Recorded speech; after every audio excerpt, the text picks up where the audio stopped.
مونږ خلک څه کوو، الله بچې پاسه پېشمنې، نه پاسم، زه یو ګوټو به راکنم، په ځان به څادر راکاږي، سهار مونځ به هم پاتې شي. د خدای بنده د روژې ثواب دې دومره ونه ګټه لکه د سهار د مونځ د پرېښودو چې څومره ګناه دې وګټله. پېشمنې وکړه. نبی علیہ السلام فرمای پېشمنې وکړه، په دې کې برکت دی، الله دې مغفرت کوي او فرشتې د مغفرت دعاګانې کوي د هغه چا لپاره چې څوک پېشمنې کوي. او دا پېشمنې د نورو امتونو زمونږ په منځ کې یو بنیادي فرق دی. نو ګورئ د هغې به پېشمنې پکې نه و، زمونږ پکې پېشمنې شته. نو پېشمنې او روژه ماتې،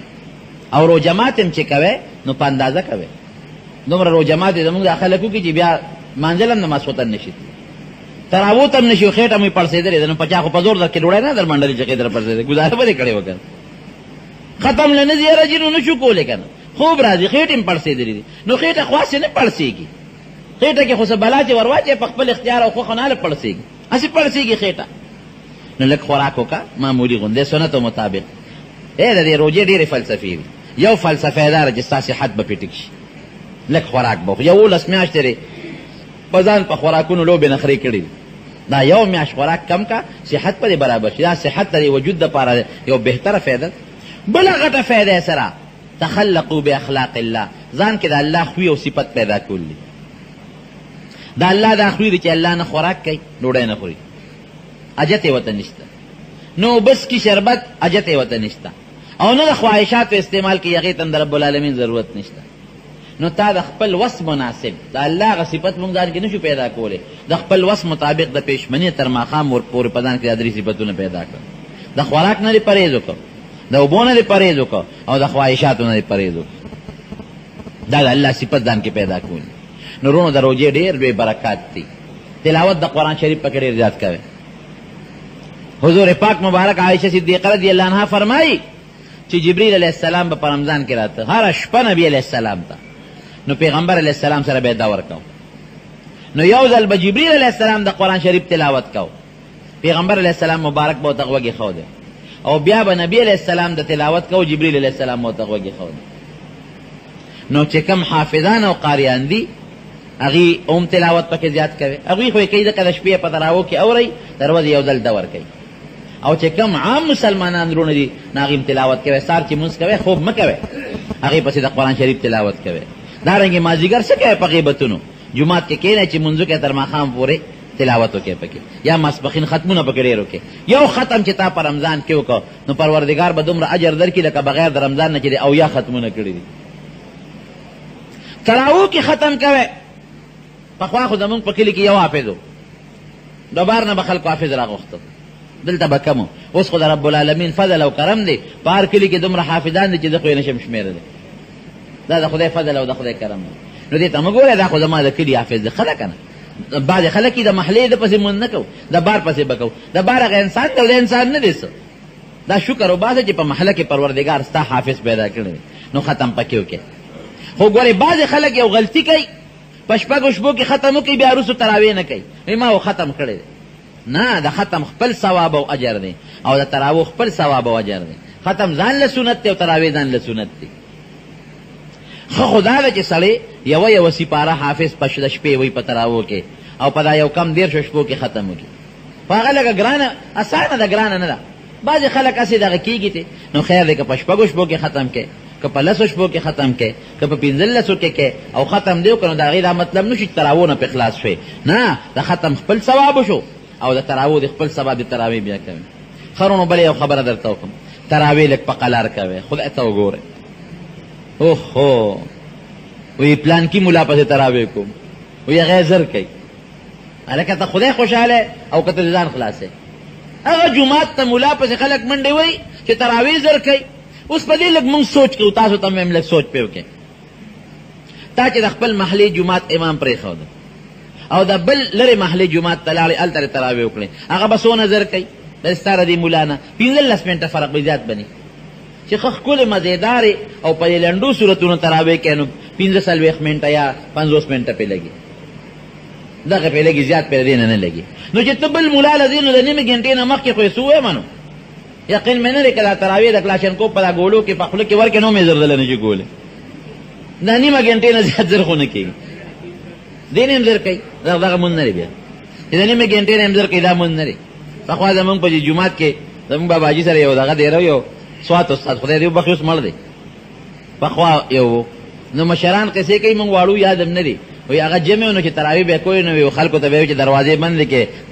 تیزګاه به الوځي دا تره مې دا خو مونځ نه دی دا خو خدای پورې ټوکې دی. مونځ خو ګوره الله ته عبادت دی د الله راضي کول دي نو په داسې طریقه وکړه چې ته په الله راضي کې داسې نه چې بس په یو منډه غرض غروت ته جوړ کړه نه په قرات څوک پیږي نه په رکوع څوک پیږي نه په قومو په جلسه څوک پیږي دا قومه ګوري د رکوع نه پس ودرېدل او د دوه سجدو په منځ کې دا ناسته دا ضروری ده ګوري که دا دې اونه کړه دا قومه نو زمونږ د اکثرو امامانو په نسبت مونځ بالکل نه شو ګنې نقصاني خو دی دی نو لا سمع الله لمن حمده چې وې نو لږ صبر وکړه چې مقتدي ربنا لك الحمد خو درپسې ووایي که نه نو ربنا لك الحمد ته مقتدي نه جوړوي چې هغه ری باندې خو تلفظ لري دی بیا سجدې له رسېدلي پهلوان ملا دې ته وایي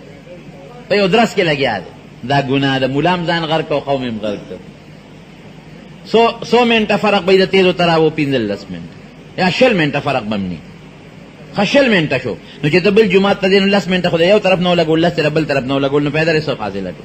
کور ته خو مخکې لاړه خوب خو دې مخکې ونه کړل چې بل جماعت ته دی نو د 10 منټه خو دې په لاره لګي او چې واپس راځي 10 بیا په لاره لګي نو خدای له نه ورکې په لاره تلو باندې وخت لګي خدای له دا ټیم ورکه کنه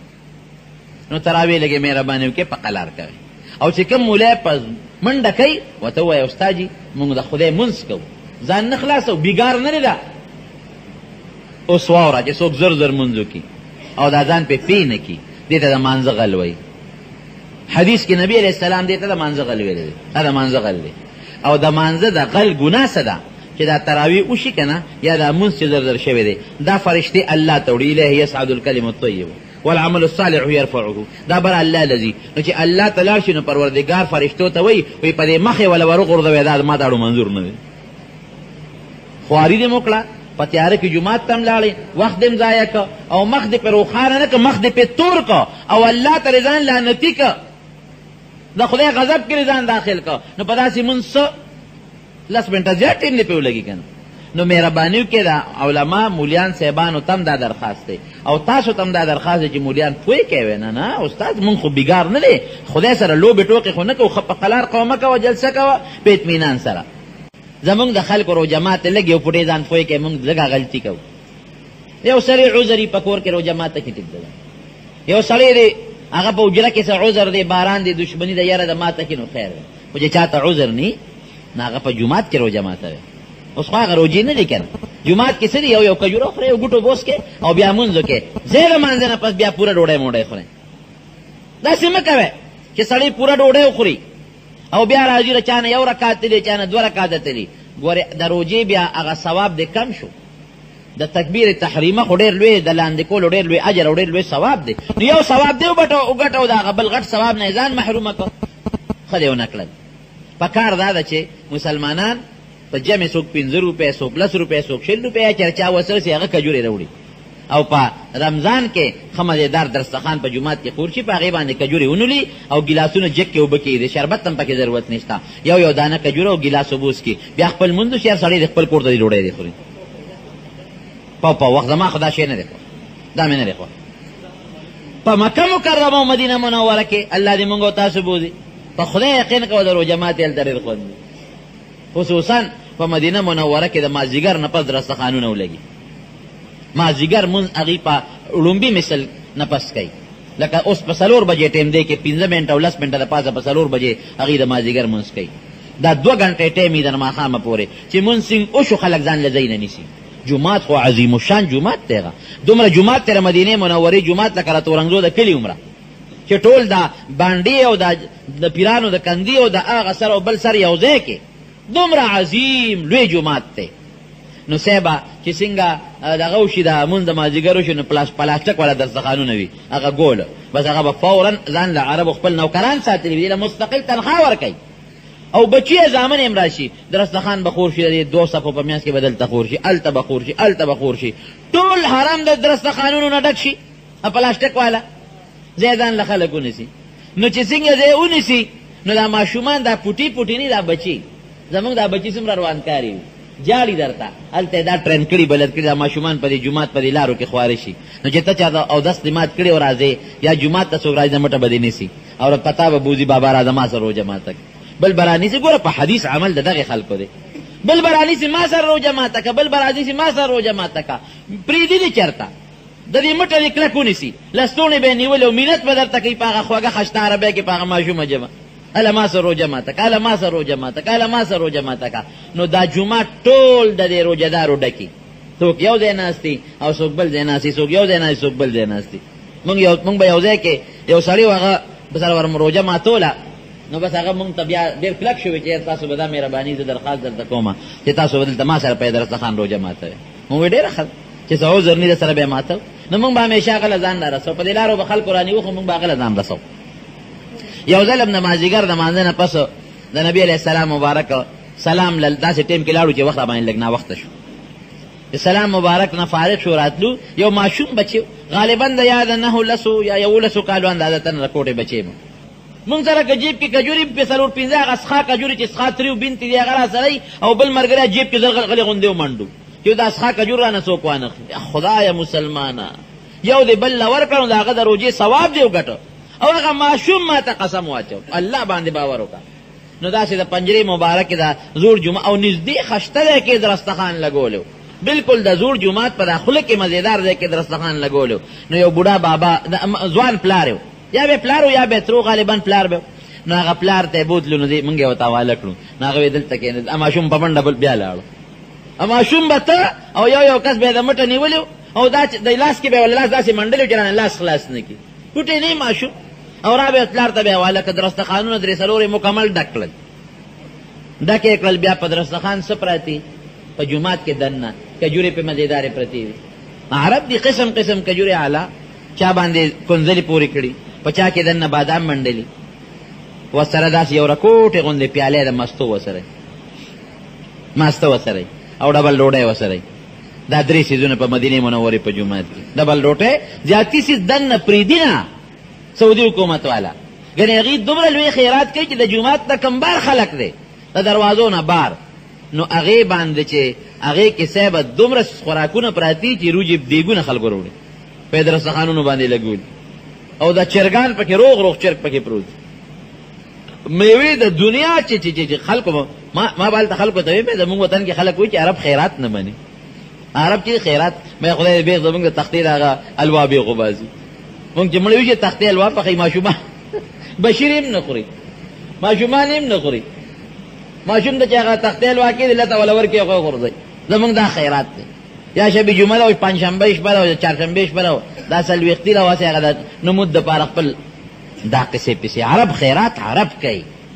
په خدای یقین کوه چې حیران به شي که د جومات نه بار د دنیا دا تور نه دا نایجیریا او سودان والا هغه نیکبختیان ورته کار ویلي په یو درستخان کښېني د هغې نه هغه میوې راغونډې کړي نو بل له لاړ شي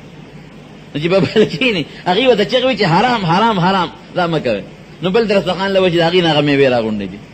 بعضې خلک پکې داسې قصو والا لیکن اکثر خلک په درستخان به کښېني تا ته پکې هر قسمه خوراک او هر قسمه میوه خو په جومات کې دننه مونږ چې د بار روژه نه ماته کړی جومات کې دننه ماتوله نو هغې کې تا ته ماسته او کجور نه خبره مې دې پور کړه ماشوم چې کېنولو نو هغې کې د عجوه کجورې کېښود عجوه کجورې چې نن سبا ورشه په 55 او په 60 او په 80 ریال باندې یو کیلو میلاویږي دې ته ما وایي ګوره د الله د خدای خوشحالول دې ته وایي لن تنالوا البر حتى تنفقوا مما تحبون چې ځان له کوم شیخ وخت یو بل لی ورکړي د دې نه غټه نیکي بله نشته دی نو ښه دارنګې د مکې مکرمې ښه زمزم اوبه راته پرتې دي یو کس که 5 ګیلاس څکي او که 4 ګیلاس څکي او که 10 ګیلاس څکي هغه ته به هغه ګیلاسونه ډکوي مخې ته ورته ږدي او بیا رحم پکې عجیبه دی که نه چې خلک دا زمونږ خلک دا پس خورده چې د بل نه پاتې شي د دې نه کرکه کوي هغه د عربو شیخان چې هغه کروړپتیان او اربپتیان دي هغه د روژه ماتې دا نه و چې دا د خو زیړی دی وایي دا د خو د کینسر بیماري ده وایي دا د خو د دمي بیماري ده پېشمنې بیا دقه چلي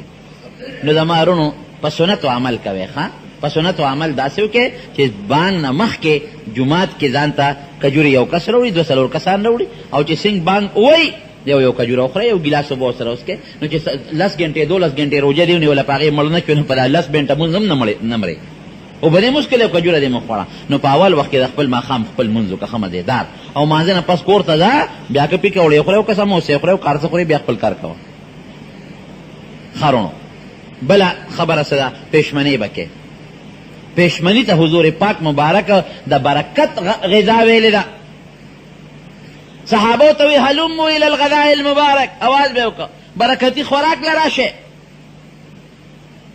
او نبی علیہ السلام مبارک فرمائی ان اللہ و ملائکته یستغفرون، ان اللہ و ملائکته یستغفرون علی المتسحرین، چې کم خلق پیشمنی کوي الله او د الله فرشتي اغیله د بخنه الله په مغفرت نازلی او فرشتي ول د بخنه دعاګانې کوي.